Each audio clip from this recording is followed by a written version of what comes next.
Have you ever noticed something strange about yourself? You can receive 10 compliments and somehow the one criticism is the one you hold on to. A good number of people can compliment you. They can tell you did a good job. They like how you approached the subject. They liked your delivery of the job, and so on and so forth. But somehow it's the one person that says the job wasn't good enough. It's that one comment, it's that one criticism that you hold on to. And this doesn't just apply to jobs, it applies to probably your looks also. You dress nice, someone compliments you, oh, you look so beautiful, you look so handsome. But somehow it's the one person that says they don't like the color of your outfit or something. It's that one person, it's that one criticism that you hold on to, and you start questioning the things you weren't questioning before. And the funny part is we usually blame ourselves for this, because when you look at it in hindsight, you start thinking, why am I so negative? Why can't I just be a positive person for once? Why do I always have to hold on to the one negative thing that someone says about me? But I put it to you, what if you're not too sensitive? What if your brain is just doing what it was designed to do? Because while the internet is filled with people who are trying to max out different parts of their life, like looks maxing, money maxing, sleep maxing, productivity maxing, and so on and so forth, I think most of us have been doing something else without even realizing it. Something our brains have been optimizing for thousands of years. Negativity maxing. Not because we choose it, not because we are naturally pessimists, but because evolution built our brain to pay attention to something very specific: danger. And I promise that once you understand why your brain works this way, you start seeing your thoughts differently. Hey guys, if you're new to the channel, my name is Samuel and I'm a creator who is interested in the intersection between human performance and technology. Basically, I share tips on things that make us think better, work better, learn better, and ultimately live better. And also share content on technologies that help us achieve the same thing. If this is something you'd be interested in, which I'm sure you'd be, subscribe to the channel. Let's get into the video. Think about the last time something embarrassing happened to you. Maybe you said something awkward amongst your friends, or you made a mistake at work. How quickly did your brain replay that memory? I'm sure it was very quick. Now let's try something else. Think of 5 compliments you received recently. 5 moments where someone appreciated you, or 5 moments where they said you did something well.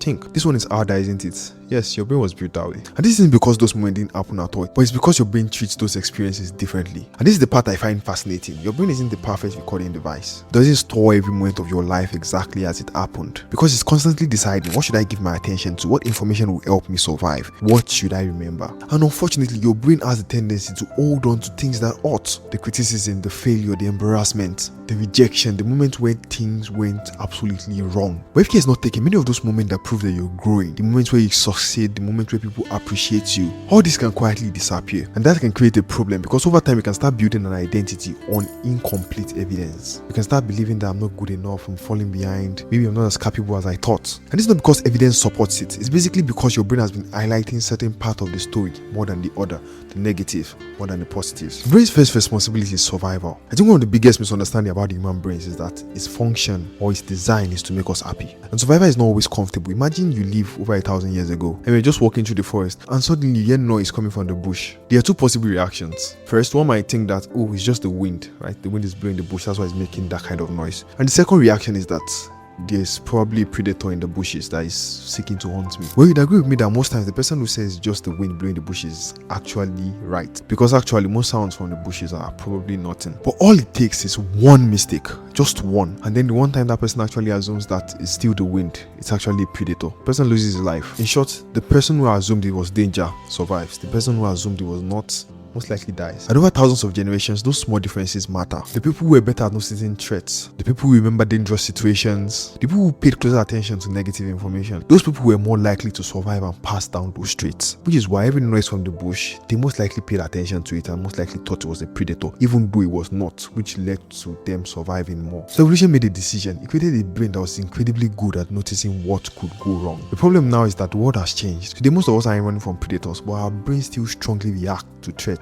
Except now the threats look different. Negative comment, the rejection mail, a difficult conversation, a bad grade, a failed interview, and so on and so forth. Your brain doesn't always understand the difference between this person doesn't like my work and I'm in danger. To your brain, both are signals that something might be wrong. And that is where negativity bias comes in. Some researchers wanted to understand how the brain responds to positive and negative information. So they monitored people's brain activities while showing them different images. Some were pleasant, some were neutral, some were bad. What I discovered was fascinating. Negative images created a stronger brain activity than the positive ones. In short, the brain gave more processing power to negative information. Almost as if the brain was saying, pay attention to this, remember this thing matters. An interesting thing about this is that it happens incredibly quickly. Before you have time to consciously process the image and think that this image is disturbing, your brain had already started reacting. Your brain is constantly scanning your environment, looking for things that could help you avoid future problems. And this is why sometimes your emotions arrive before your reasoning does. You might know logically that someone's criticism doesn't define you. You might know logically that just one mistake you've made does not erase your years of progress. But emotionally, the negative experience feels heavier. This begs another interesting question. If negative emotions affect us more than positive ones, how much more do they affect us more than those positive ones? A psychologist named Roy Barrymaster and his colleagues reviewed decades of research on human behavior, and they found something consistent. What they found was that bad experiences usually had stronger impacts than the good ones. To summarize the idea simply, bad is stronger than good. You'd agree with me and you'd agree with them also that this actually plays out in our day-to-day lives. That bad is stronger than good. Which leads us back to the scenario I painted earlier when this video started. If you receive 10 compliments from someone and you receive 1 criticism, you have a higher tendency of holding on to that criticism than you have of holding on to those 10 compliments. If you've been having a great week so far and just one day soils that week, you have a stronger tendency of remembering that one day rather than remembering all the positive experiences you had in the other days of the week. The problem is that, like I stated earlier, your brain gives negative experiences a louder voice than the positive ones. This doesn't mean that negative experiences are more important. To your brain, it just means that negative experiences are more urgent. Now, here's where things get more interesting. For thousands of years, your brain has been developed in areas where danger is very occasional. Today, that's no longer true. But because of history, the modern world has also discovered something about the human attention. Negative information works. Negative information sells. This is because it grabs us faster, it keeps us engaged for longer periods of time, and makes us curious. Okay. You don't believe me? Let's try something out. I'm going to present you with 2 headlines, and you tell me how each one makes you feel. Headline 1.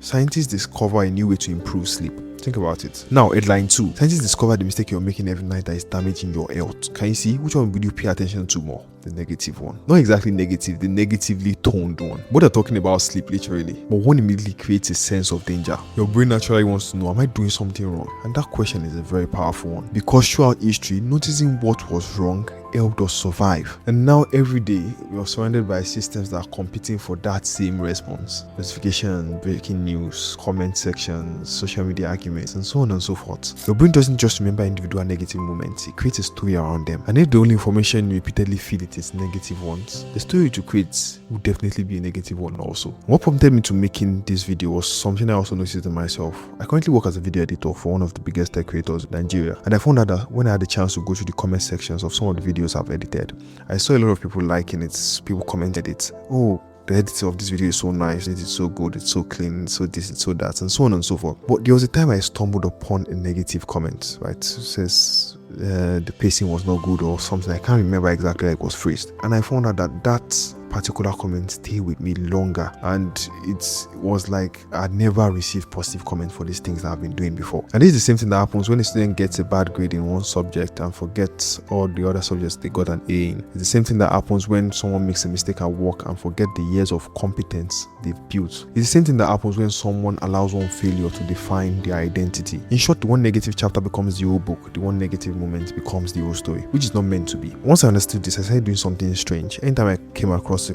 video that I edited and I saw a comment praising the edit, I saved it, and I did that over and over and over again, to the point where I had a lot of them saved up on my phone. When I looked at them, when I go through them, I noticed that a lot of people vibe what I do. And what this act taught me was that you have to be intentional in keeping the positive moments of life. You have to be very, very intentional. If your brain is intentionally paying attention to the negative one, you have to intentionally pay attention to the positive ones as well, so that negative will not become the whole story. So basically, I was doing the same thing my brain was doing, but I was doing it manually. I'm not trying to say you should ignore every criticism. There are constructive ones as well. I'm trying to let you know that you shouldn't allow those criticisms to define your identity.